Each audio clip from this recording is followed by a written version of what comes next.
قال الرئيس التركي رجب طيب أردوغان إن بلاده كشفت أكبر حقل للغاز الطبيعي لها على الإطلاق، إذ يحوي 320 مليار متر مكعب في البحر الأسود، وربما يتم العثور على المزيد، وذلك في الوقت الذي تعكف فيه البلاد على التزود بالغاز في أقرب موعد ممكن، ربما في عام 2023.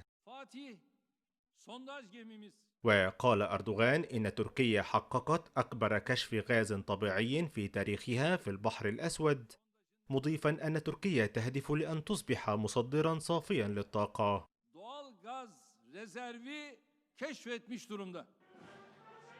وبدأت سفينة التنقيب فاتح العمل في أواخر الشهر الماضي في المنطقة تونا واحد،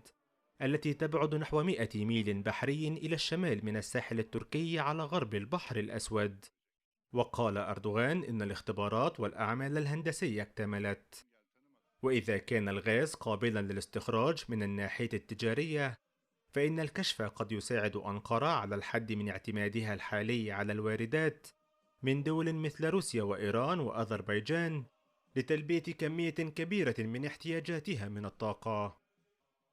وأي تقليص لفاتورة واردات الطاقة التركية التي بلغت 41 مليار دولار العام الماضي سيعزز الأوضاع المالية للحكومة، وسيساعد في تخفيف العجز المزمن في ميزان المعاملات الجارية،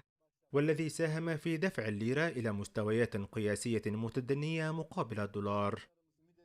لكن مسؤولين ومحللين حذروا من أن بدء الإنتاج من أي كشف للغاز في البحر الأسود